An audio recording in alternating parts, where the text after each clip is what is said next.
समुद्र से उठने वाली लहरों के सामने एक गुरु का बड़ा ही अद्भुत आश्रम था। जितना अद्भुत आश्रम था, उससे कहीं ज्यादा अद्भुत वहां के रहने वाले गुरु थे।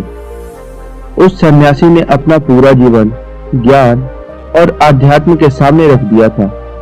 शाम के समय पास के ही गांव के कुछ युवक उस सन्यासी के उपदेश सुनने पहुंच जाया करते थे।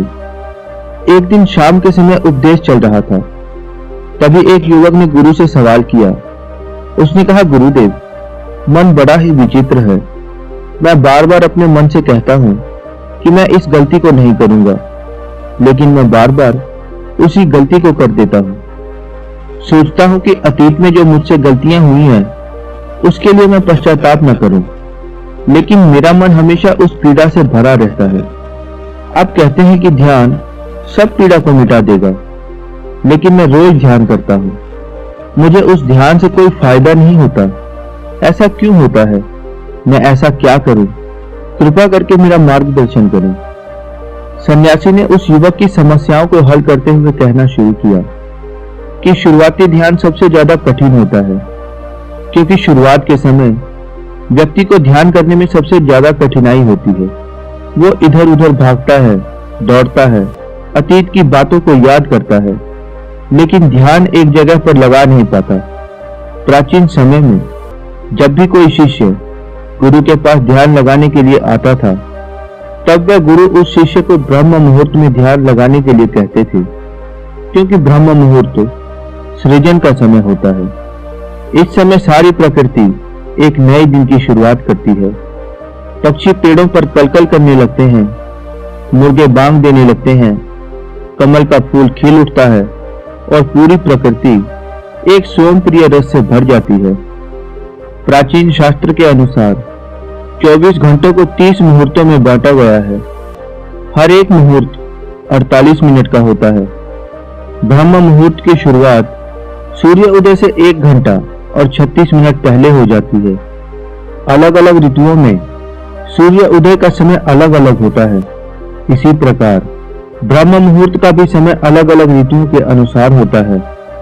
गर्मी के दिनों में यदि सूर्य 6 बजे उदय हो रहा है, तो ब्रह्म मुहूर्त की शुरुआत इससे 1 घंटा और 36 मिनट पहले, यानी कि 4:24 पर हो जाएगी।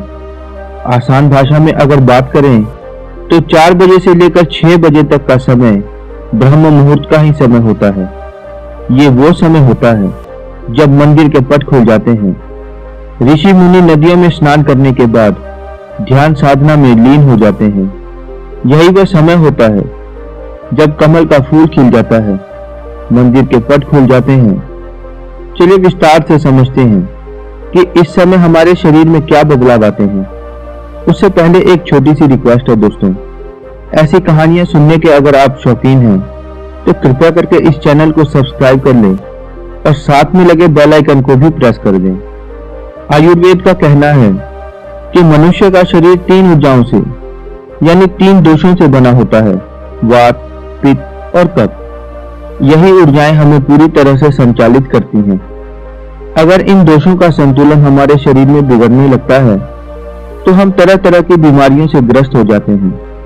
इन तीनों में से सबसे मुख्य ऊर्जा होती है वात की। वात का संतुलन बिगड़ने से हमारे शरीर में 80 तरह की बीमारियां पैदा होती हैं। पित्त का संतुलन बिगड़ने से 40 और कफ का संतुलन बिगड़ने से 20 तरह की बीमारियां होती हैं। इन तीनों दोषों में से वात हमारे शरीर में सबसे ज्यादा महत्वपूर्ण है, और वात हमारे शरीर में सबसे ज्यादा सक्रिय सुबह के 2 बजे से लेकर 6 बजे तक रहता है। यानी ब्रह्म मुहूर्त से पहले उठने वाले लोगों का वात हमेशा संतुलन में रहता है, और इसी वजह से उनका पेट बहुत ही अच्छे से साफ होता है। उन्हें कभी कोई बीमारी नहीं होती। वो हमेशा ऊर्जा से भरे हुए रहते हैं। उनका मुख कमल की तरह खिला रहता है, चमकता रहता है। उनमें असीम सौंदर्य उत्पन्न हो जाता है। ब्रह्म मुहूर्त में उठने वाले लोग हमेशा आनंद में रहते हैं और किसी भी काम को वो ध्यान बना लेते हैं। जो भी बुद्धिमान व्यक्ति होता है, वो इस समय को व्यर्थ नहीं गंवाता। अष्टांग हृदय, जो कि आयुर्वेद की एक श्रृंखला है, उसमें लिखा भी गया है कि खुद को जानने के लिए सबसे योग्य समय ब्रह्म मुहूर्त का ही होता है। जो लोग ध्यान में गहरा उतरना चाहते हैं, जो खुद की खोज करना चाहते हैं, खुद को जानना चाहते हैं, उनके लिए ब्रह्म मुहूर्त का समय किसी वरदान से कम नहीं होता। ये वो समय होता है जब पूरी प्रकृति एक नई शुरुआत करती है।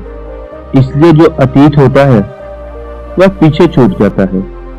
दिन में या किसी और समय ध्यान करने से आपके विचार आपको परेशान कर सकते हैं और आप ध्यान को लगा नहीं पाएंगे। लेकिन ब्रह्म मुहूर्त में जब दिन की शुरुआत होती है, तब आपका मन और मस्तिष्क पूरी तरह से खाली होता है और ध्यान में उतर जाना उतना ही आसान होता है।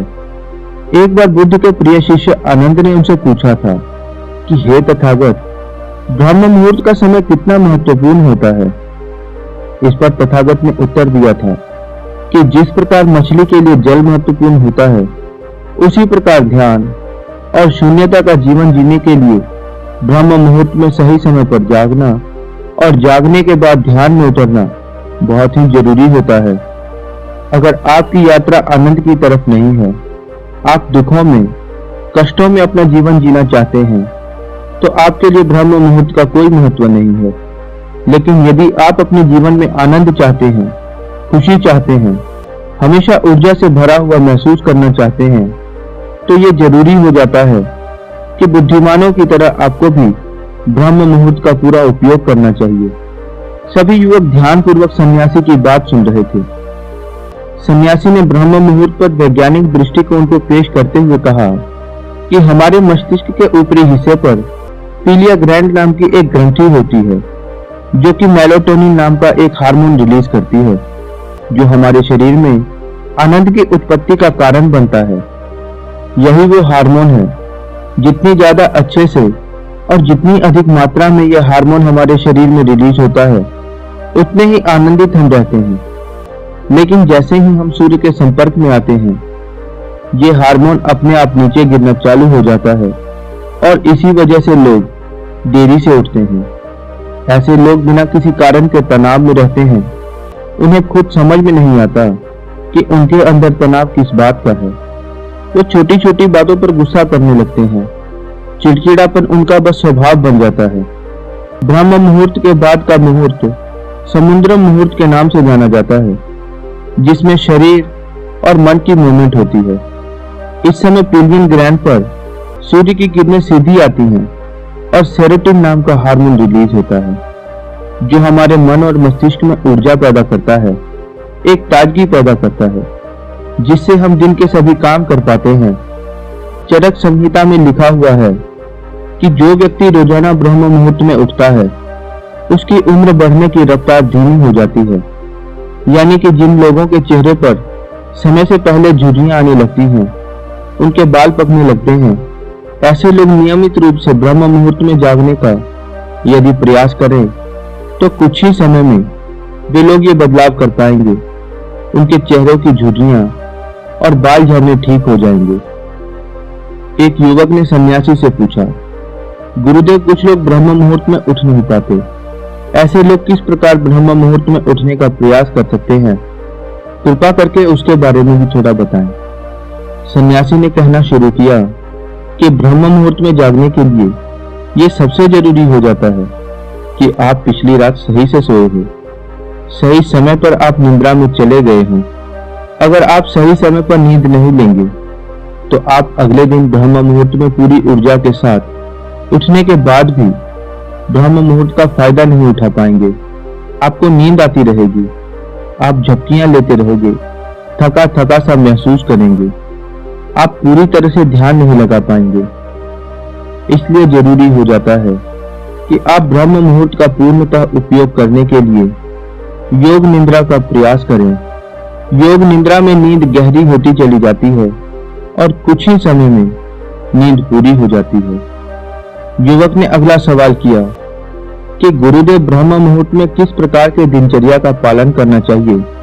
सुबह उठते ही सबसे पहले क्या करना चाहिए और किस प्रकार ब्रह्म मुहूर्त के समय का पूरी तरह से प्रयोग करना चाहिए? सन्यासी ने सभी को चेतावनी देते हुए समझाया कि जितने भी महान योगी होते हैं, सन्यासी होते हैं वे ब्रह्म मुहूर्त में स्नान और शौच इत्यादि करने के बाद सीधा ध्यान में बैठते हैं, क्योंकि इस समय ध्यान में बैठना सबसे सरल होता है। विचारों का भटकाव सबसे कम होता है, क्योंकि इस समय दिन की शुरुआत हो रही होती है, एक नए दिन का सृजन हो रहा होता है। इस समय पूरा वातावरण शून्यता से भरा होता है, तो इस समय 15 मिनट का किया हुआ ध्यान पूरे दिन के किए हुए ध्यान के बराबर होता है। आप सिर्फ 15 मिनट का ध्यान करने के बाद वही महसूस कर पाएंगे जो कि एक योगी, एक सन्यासी, एक महात्मा, एक गुरु गहरे ध्यान में जाने के बाद अनुभव करते हैं। तो सबसे पहले ब्रह्म मुहूर्त में उठने के बाद स्नान और शौच इत्यादि करने के बाद आप सीधे ध्यान में प्रवेश कर लें। किसी भी प्रकार का आप ध्यान कर रहे हो, इससे कोई मायने नहीं है। जिसका भी आप पालन करते हो उसका ब्रह्म मुहूर्त में उठते ही पालन करने का अभ्यास करें। कुछ ही समय में आप स्वयं ये अनुभव करेंगे कि आप कितने गहरे ध्यान को प्राप्त कर चुके हैं। आप इतने गहरे ध्यान को कभी अनुभव नहीं कर पाएंगे जितना गहरा ध्यान आप ब्रह्म मुहूर्त में आप अनुभव कर सकते हैं। जिन लोगों ने ध्यान की यात्रा की अभी शुरुआत की है उनके लिए तो ब्रह्म मुहूर्त बहुत ही वरदान साबित होगा। सन्यासी ने चेतावनी देते हुए समझाया कि कुछ लोग ब्रह्म मुहूर्त में जागने के बाद भी उस समय का सही से उपयोग नहीं कर पाते हैं। कुछ लोग अपना मोबाइल फोन यूज करने लगते हैं, लेकिन इस समय यदि आपका ध्यान करने के बाद टहलने का मन कर रहा है तो आप अपनी चप्पल और जूते निकालकर हरे घास पर घूम सकते हैं। इससे आपकी त्वचा और आंखों को बहुत लाभ होगा। ध्यान और योगासन करने के बाद एक व्यक्ति को शारीरिक अभ्यास ब्रह्म मुहूर्त में जरूर करना चाहिए, क्योंकि जब हमारे शरीर से इस समय पसीना निकलता है तो हमारे रक्त तक शुद्ध ऑक्सीजन पहुंचता है, जो हमारे रक्त संचार को बेहतर कर देता है और हमारे शरीर की सारी गंदगी बाहर आ जाती है। शारीरिक अभ्यास करने के बाद आप पूरे दिन चुस्त रहेंगे। आप बिल्कुल भी आलस महसूस नहीं करेंगे, थका थका सा भी महसूस नहीं करेंगे।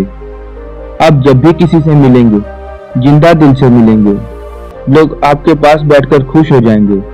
आप स्वयं ताजगी से भर उठेंगे। आपसे बात करके लोग तनाव मुक्त हो जाएंगे, और यही सफलता का सबसे बड़ा मंत्र होता है। जो लोग सुबह उठकर ध्यान और शारीरिक अभ्यास कर लेते हैं वे जीवन में बड़ी से बड़ी उपलब्धि हासिल कर सकते हैं। आखिर में सन्यासी ने सभी युवकों को समझाते हुए कहा कि ये ब्रह्म मुहूर्त का समय हमारे जीवन का सबसे कीमती समय होता है, इसलिए इस समय को दूसरे गतिविधियों में बर्बाद न करें। तुम इसका अपनी आध्यात्मिक और मानसिक उन्नति के लिए सबसे अच्छे से इस्तेमाल कर सकते हो और इसका सदुपयोग कर सकते हो। उसके बाद सन्यासी ने सभी को प्रणाम किया और वहां से प्रस्थान कर गए। दोस्तों, आशा करता हूं कि ये कहानी आपको समझ में अवश्य आई होगी। ऐसी ही कहानियों को सुनने के लिए हमारे इस चैनल को सब्सक्राइब जरूर कर लें। आपने अपना बहुमूल्य समय दिया, इसके लिए आपका बहुत बहुत धन्यवाद।